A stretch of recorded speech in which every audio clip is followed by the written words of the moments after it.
Yeah, and I think that's one of the reasons why this training is so important, because all of you represent agencies that are dealing with Ohioans, regardless of, doesn't, like, their politics don't even matter. People just come to you because they have needs, right? Yes. And so, this is really to talk to them in a nonpartisan way, because so often people turn off because we just talk in terms of parties and, Democrat, Republican, and people are like, people have their minds set already, It's like trying to tell someone who's a Browns fan to root for the Steelers or something, But politics isn't sports, and so it's important. That's why it's useful, the role that y'all play. You can be a more trusted voice, messenger, right? Yeah, I really like that metaphor about tilling the soil. That's what this work is. It's like, and in Ohio, people are purging people who aren't voting regularly off the rolls. It's like, how do we get them back in? We have to do this, making sure every year, 30 days out from the election, that we've tilled that soil. So that way, things can grow. So yeah, those are all amazing answers. They're actually, I would say, even better than the ones that we have on here. But I'll go over these because these are really important. Some of the ones that we came up with are, that there's low-income communities are underrepresented in our politics, right? In our election turnout, in the electorate, the makeup of the electorate. And, this happens in general elections, but particularly in elections like in 2018, the midterm elections, where, folks who are what we call low propensity voters, are like, I voted for president, but I don't really understand what this, this midterm thing, why is it important? Why is it necessary? And also in primaries, there's, even fewer people vote, in primaries who are, to these low propensity voters from low-income communities of color. And what that means is that these communities, our communities, are underrepresented. The candidates who make it to the general election don't necessarily represent our communities. The candidates that make it out and are elected definitely are even further removed from our communities. And so making sure that that folks on the ground in our neighborhoods, I live on the south side, it's a place where people, it's not the heaviest voting, concentration. We're going to change that because, actually, this point's on the next slide. And another point is that, we're hoping that voter registration is like the first step. If we think about kind of like a ladder of engagement in people's leadership, we want to raise people up from not being engaged to, being aware, to being in the mix, to voting, to then taking leadership roles in community organizations, in their churches, and in their PTA, whatever their role in society is.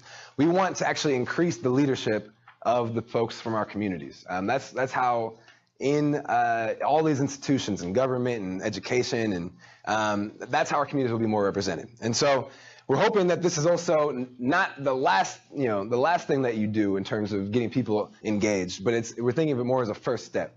How do we just get people's feet wet? And it's also good for your organization and your agencies, because if your agency is out here doing this work and registering voters, the elected officials in your district are going to be more responsive to your organization. When you call for a meeting, they're going to be like, oh yeah, I have to talk to them because they're in relationship with X number of voters. I won my last election by 1,100 votes, and they registered 1,300 people to vote. So politicians can do math. They're like, they can't do much, but they can do math. So yeah, it gets the attention of these elected officials.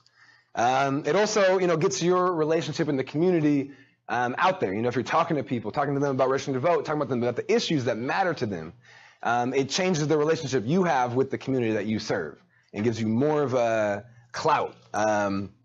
And it also, as I said, foster community-based leadership. And this is one of the most important things that we can be doing is how do we make sure that we're turning leaders out of the people that we serve? So it's not just charity, but we actually want to deal with the root causes of why people need help, why people need services, and getting people in the practice of leading their own lives and leading their community and leading the nation. The 2017 fall elections coming up, there are 2 statewide ballot issues. They are kind of confusing, right? And there are organizations that are doing some education on that. Legal Women Voters is doing a forum looking at particularly issue 2 or both?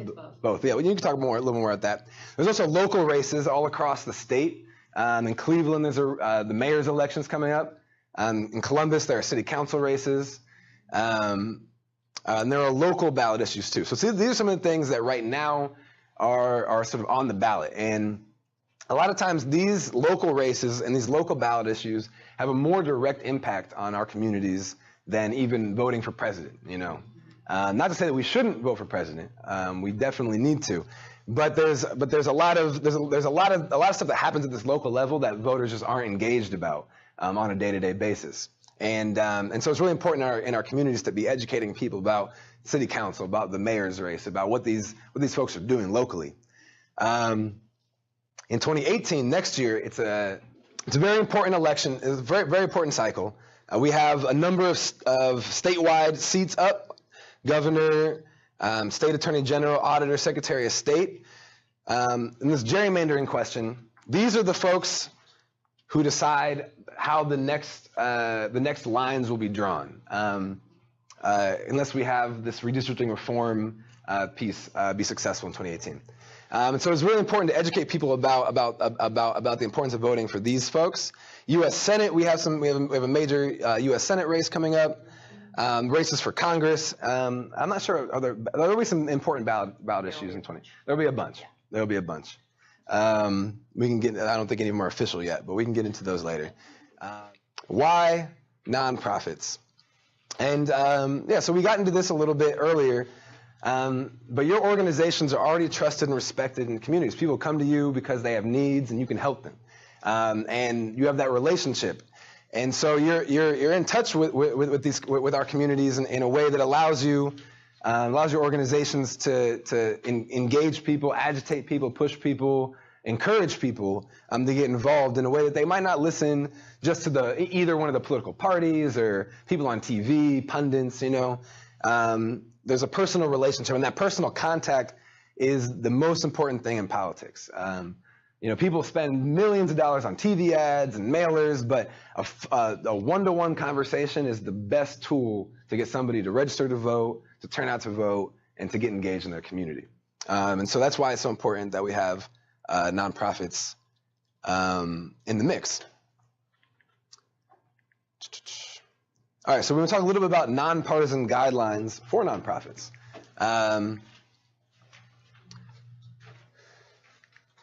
Oh, it's the pointer. The one rule: no partisan activity. Do folks know what this word partisan means? Does everybody know? Does anybody not know what the word partisan means? It's totally cool. I'll just define it anyway. It just means supporting a candidate or a particular candidate or particular political party. Your organizations, 501c3 nonprofits, cannot do that. You cannot support those candidates, you cannot endorse candidates, you cannot donate money or resources or time.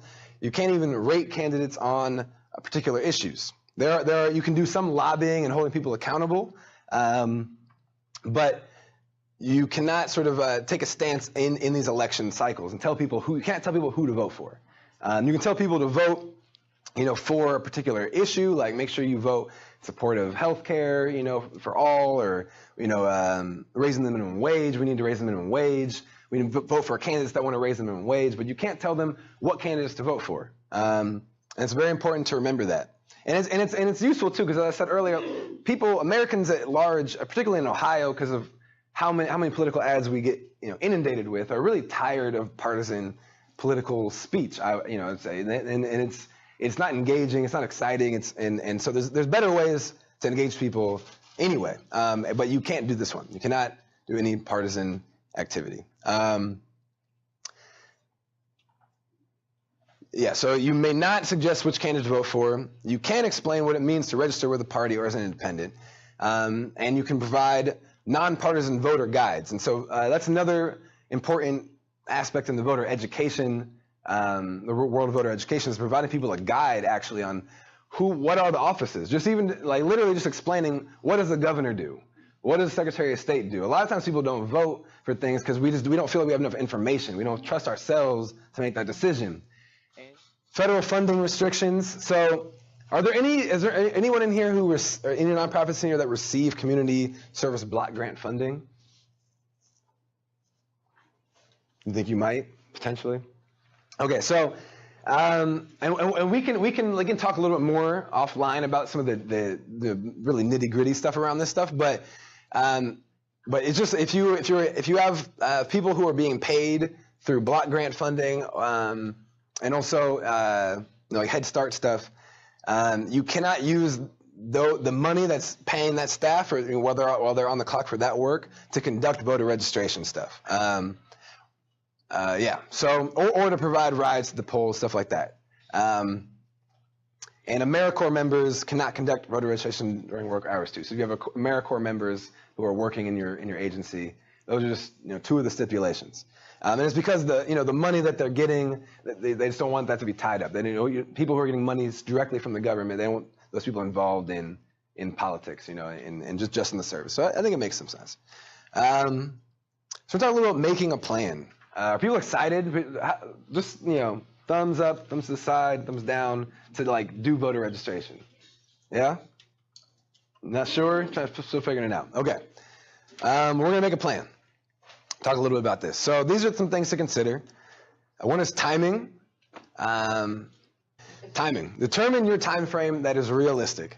So this is important. You want to all the goals that you set. You want to make sure that they're realistic, that they're measurable, that they're achievable, that they're timely, and you want to put them on a timeline. So if we know the voter registration deadline is 30 days before the election. So what's the voter registration deadline this year? October 10th. So if you wanted to get engaged in the 2017 election, you have until October 10th to do something, right? And then 2018, you have 30 days before the election that year. So thinking about timing, thinking about the scope. So when we think about scope, it's really about how big are your goals? How ambitious do you want to be? And if you're just getting started, you might want to start smaller and then work your way up. But basically, are you trying to just register folks who are staff in your agency, people who are volunteers in your agency? Are you trying to register people who you actually serve? The folks who are coming and taking part in your programs. Or are you actually going to engage the broader community that's sort of around your office, around your building, the community that you're embedded in? What's the scope? How wide are you casting your net, so to speak? And it's okay to do it at any level. You don't want to bite off more than you can chew. And so it's kind of like the way you eat a pizza, one slice at a time. So just figure out how many slices you can take, and move from there. Staffing is another important thing to consider because this is voter registration work is not easy. It's not easy to do it. When you talk to people, they don't always want to register. You have to spend time. It can be you have to walk around. You have to do all sorts of stuff, and so you need to have people who will coordinate that, and who will recruit folks to help participate, and who also will, as part of coordinating, keep the data.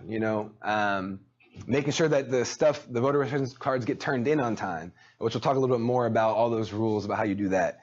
Making sure that if you register people to vote, that you know who you registered so you can follow up with them and turn them out to vote, so that you can get them involved as volunteers in your in the work that you're doing year round.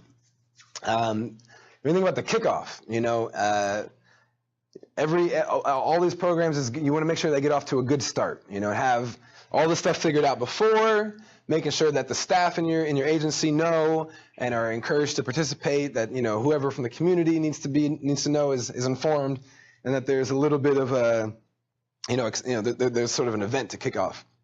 And then the follow-up, just getting registered voters to vote. And this is if 1 + 1 = 2, right? And so you need to register people to vote, but if they're not voting, then we've only done half the job. And so making sure that we actually turn the people we've registered to vote out to vote is really important. Get out the vote efforts. You can do a number of things to do that. You can follow people on the phone. So when you're on the voter registration form, there's an optional box for the phone number. A lot of times people will leave that blank, but you actually want to encourage people to fill that out, so that way you can call them and you can say, hey, just want to make sure you have a plan on how you're going to vote, when you're going to vote. And if people need help getting to the polls, you can even give them rides.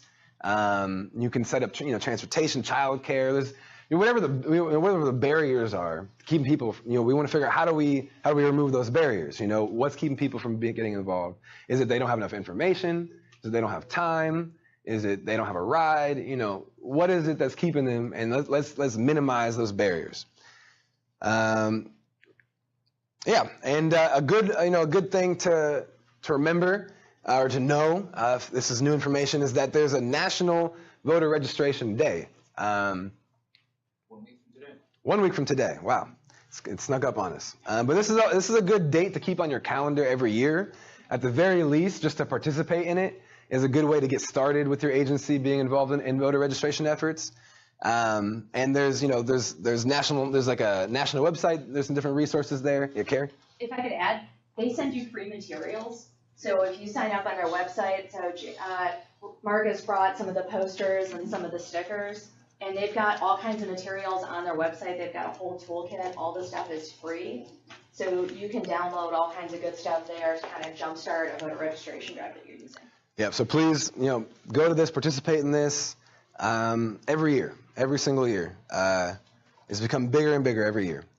And so, yeah, so these are, just a few suggestions about how you might do this, within your staff. These are just like tactics, sort of there's like, door knocking in the community or cube knocking in your office. Staff meetings are a good way to get stuff out. You can create signs to put around the office, let people know, make sure it's visible, incorporate voter registration into points of service, just as simple as when people are coming, hey, are you registered to vote? We're just making sure. These are some simple ways to get things going. And so some basic things to expect. A lot of people will have already registered. But it's important to ask people. People will tell you, I'm already registered. You want to make sure that they register at their most recent address, especially in communities that we work in. People are moving a lot. And so it's good to update the address, Make sure that people are updating, and we can talk more about if folks are, have a sort of a non-stable address situation, right? And combining registration with other events or activities is a good way to do it, or even having voter pledge cards. So the voter pledge card is a good way to do the voter turnout work as well. So on top of voter registration, you can actually create a card that says, I pledge to vote with whatever your agency's name is, or I pledge to be I don't know, like a freedom voter or a democracy voter or something like that. You can have people pledge, to vote, and then get their information to follow up with them to make sure that they follow through, but also to get them involved in the work that you're doing, in the volunteer work. You can use this to recruit people to be involved in your agency's work year round. Yeah, and so this is it's a checklist, and we'll make sure we send you these slides. But you want to get the agency buy-in, you want to consider timing and scope, make a plan, figure out who's staffing it, get all the materials, the registration forms, the supplies, the pens, the clipboards, all that kind of stuff, and know the rules, which is what Carrie's going to walk us through next. And this is another resource, just so if you go to nonprofitvote.org, this organization helps support nonprofit organizations that want to incorporate civic engagement into their mission and into their work, and they have resources that they can connect you with as well. One year we were able to provide T-shirts. We got them made, and they had the word "vote" on them. So when they came to St. Stephen's, and we would decorate with flags, and we would decorate the table, and we'd have the red, white, and blue balloons, and we were in red, white, and blue. I mean, when you came in the lobby of St. Stephen's, you knew something was up with voting. And I guess it's just, we really wanted to offer that warm, welcoming feeling, because usually nonprofit St. Stephen's, people are coming through our doors discouraged, worn out, needing something that's going to help their life tomorrow. So to really get that warm feeling, we really strove for that. So then we would have it all set up. We'd have the registration box, all the materials that you're offering. We really knew our stuff. I mean, we really went over these over and over and engage the people. This is where you're going. We also displayed a map at the Linden area. When we did it at the Linden St. Stephen's on 17th, we displayed a map of just the district, I mean, some people didn't even know what their district, their street was in, and who they're voting for, which was Education +2. We did offer food, like subs or something little, donuts, coffee, something to get them excited about it, and just that constant, this is exciting, this is what we're doing, and instead of just sitting there at a table waiting for them to come to the table, we really met them at the door and said, come visit our table today. So how did people respond? they, almost all of them, they came. Yeah. So, and then the box, they knew it was private because a lot of their information, and the box helped to say, we're, this isn't our material, this is going in that box, and then we just delivered that box down here to Kathy. Well, at Lutheran Social Service, we have voter registrations out every day, year-round. So even though we are aware of the deadlines, the dates, we encourage people to vote, to register, to be into the system before the 30 days, during the 30 days, and within those 30 days. Some of the things we've done is, like I said, we leave the information out. We participated in National Voter Registration Day last year. I have a pink table and a pink chair in my car, and I took the pink table and the chair, and one of the pastors allowed me to be at his church. Him and his wife and some members were there, and we set up like a lemonade stand outside the church and put some flags and some signs up, and we had some things out to get people to pull into the parking lot and register to vote. And we were by the bus stop, so as people were getting on and off the bus, we would register them. We also had a box, but we register people to vote daily, because once we do it on the benefit bank, one of the questions is, are you registered to vote, yes or no? No. And mostly what I do is I meet them where they're at, because if they're not registered to vote, sometimes you say, well, may I ask why? And I found out religious reasons and things like that. So it's like, oh, okay. Then you go move on. Or, well, I don't know. Why should I vote? And so then you start saying, well, you start having a conversation, and you kind of feel them out and see where they're going. Like if they're to apply for SNAPs, you go, well, I'm older than SNAPs. They're like, you're older than SNAPs? I'm like, yes, food stamps hasn't been around that long. And you tell them the history of food stamps, about how the government used to sell them to people. People had to go to certain places and buy their food stamps. They didn't come on an EBT card, and they're like, what? And then you tell them, so yeah, and some congressman or senator or somebody in Washington goes, honey, do you know we're charging these poor people to get food stamps to feed their families? And the wife goes, oh, honey, you got to go to work tomorrow and change that. You can't be doing that. That's not right. And that's how the voters and people made the changes. So now you get your food stamps for free. Same thing with Medicaid and medical. Someone saw a need, but the constituents probably brought it to their attention. So we meet them where they're at, and if they want to know a little bit about the history, we explain about the history. We talk about some of the things that we talked about here, the barriers and challenges of being registered and voting. We also talk about absentee voting, because a lot of them aren't comfortable. Oh, well, my work schedule is not conducive to, I don't know what I might be doing. Well, do you know you can vote absentee? Do you know about early voting? So we're telling them how to go early vote and go up to the location to vote before the voting time starts. And one of the things, like the issue that's coming up now with the prescription, people are like, well, Ms. Diggs, what do you know about that? I'm like, no, nothing.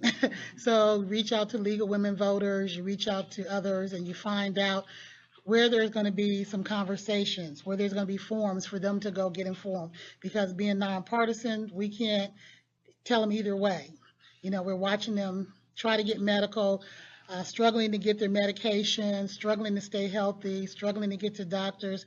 But the easiest and best way is to help them to educate themselves.